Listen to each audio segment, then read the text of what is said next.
এবার বলেন দুনিয়াতে ভালোবাসা আছে না নাই? মারা যাওয়ার সাথে সাথে স্ত্রীর হাত ছেড়ে দেবে কে? আমি বলবো না, আপনারা জোরে বলেন। স্ত্রীর হাত ছেড়ে দিবে কে? ভাইয়ের সঙ্গ ছেড়ে দিবে ভাই, ভাইয়ের সঙ্গ ছেড়ে দিবে ছাত্রের সঙ্গ ছেড়ে দিবে শিক্ষক। সবাই ওনাকে মিলে কবরে রেখে আসবে। সবাই হাত ছেড়ে দিয়েছে, বুঝবেন, সবাই হাত ছেড়ে দিয়েছে, কবরে রেখে দিচ্ছে, কবরে রেখে দিচ্ছে, কবরে রেখে দিচ্ছে। আল্লাহর রহমত আর নবী।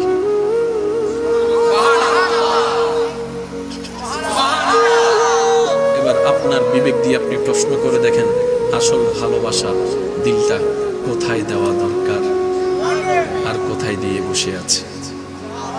আল্লাহ আমাদেরকে একটু বোঝার তৌফিক দান করুন। এবার যে কথাটা আমি আপনাদেরকে নিয়ে যেতে চাচ্ছি, কষ্ট হচ্ছে না তো আপনাদের? এবার ওনাদেরকে প্রশ্ন করেন, জানের মায়ায় আমরা 40 বছরের সম্পদ লিখে দিছি, জানের মায়ায় আর মরণের ভয়ে 40 বছরের কামানো সম্পদ 1 সেকেন্ডে লিখে দিছি। আপনি দিয়েছেন সবকিছু বুঝলাম, কিন্তু জানের ব্যাপারে এসে আপনি আল্লাহকে ছাড়েন নাই কেন? নবীকে ছাড়েন নাই কেন? মনে রাখবেন, ভয় কাটার জন্য সাহসের দরকার। ভয় কাটার জন্য সাহসের দরকার। সাহসটা দিল থেকে আসে। যেই দিলে আল্লাহর তাকওয়া, নবী মুস্তাফার মহব্বত বয়ে যায়, তার সামনে যদি অস্ত্র থাকে সে ভয় পায় না, সে ভয় পায় না। বদরের যুদ্ধে 313 জন নেমে গিয়েছে, জানের পরোয়া করে নাই, কারণ আশিকরা, মুমিনরা ভয়ের ঊর্ধ্বে থাকে। তারা জানে এটা যদি আল্লাহ এবং নবীর জন্য দিতে পারে, অনন্তকালের সুখের জীবন আল্লাহ আমাদেরকে দান করবেন। সুবহানাল্লাহ, আল্লাহু আকবার।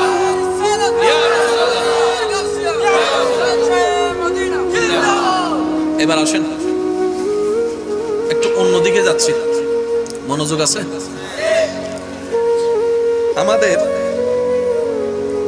বর্তমান ফিলিস্তিন পরিস্থিতিকে সামনে রেখে আমাদের অনেক ভাই বোনদের মনের একটা ছোট্ট আক্ষেপ, প্রশ্ন,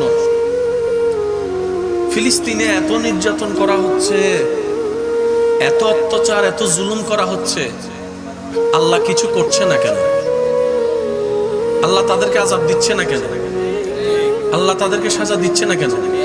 আল্লাহ চাইলেই তো পারে, ইন্নাল্লাহা আলা কুল্লি শাইইন কাদির, চাইলেই তো পারে, যিনি কুন বললেই ফায়াকুন হয়ে যায়, উনি চাইলে তো সেকেন্ডের ভিতরে সবকিছু ধ্বংস করে দিতে পারে।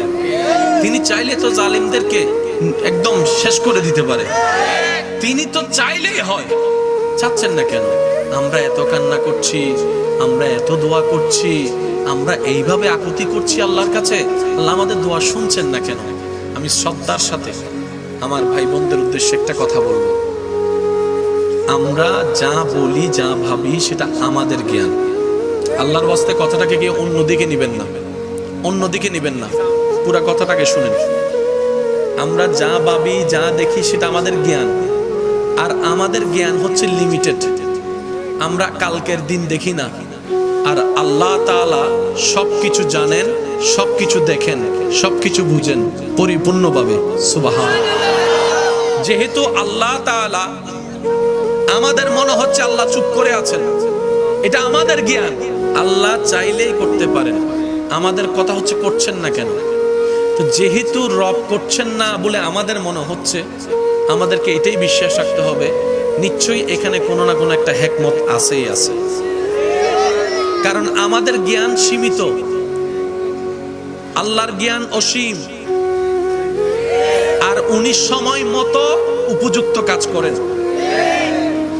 উনার সময় মতো যেদিন হবে সেদিনে করবে।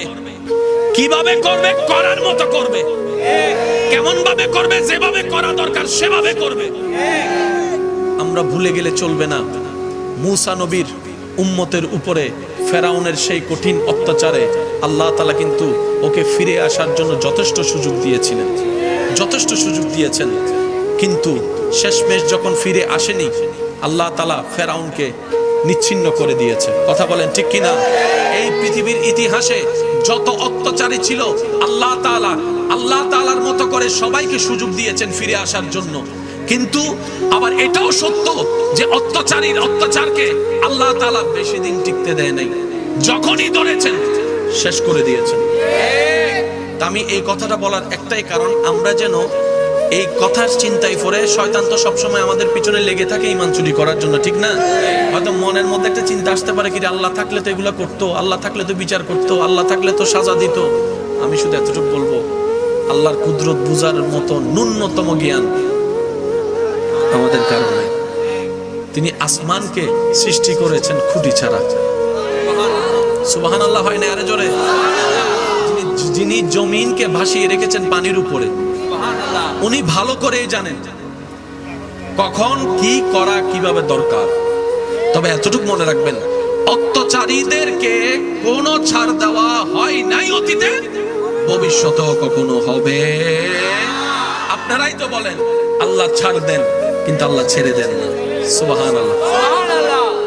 কিন্তু আমার মন বলে, প্রাণ বলে, প্রত্যেকটা ঈমানদার সুযোগ পেলেই ফিলিস্তিনে যাওয়ার যদি একটু সুযোগ থাকতো, যুবক ভাইয়ের আওয়াজ দিয়ে বলেন ঠিক কিনা, একবার যদি যাওয়ার সুযোগ থাকতো, আমার ঈমান বলে, আমার মন বলে, বাংলার একটা ঈমানি যুবক ঘরে বসে থাকতো না, ঘরে বসে থাকতো না, সবকিছু উৎসর্গ করে ফিলিস্তিনিদের পাশে দাঁড়িয়ে যেত। কথা বলেন ঠিক কিনা? আল্লাহ আমাদের সবার ঈমানকে হেফাজত করুক। আর একটু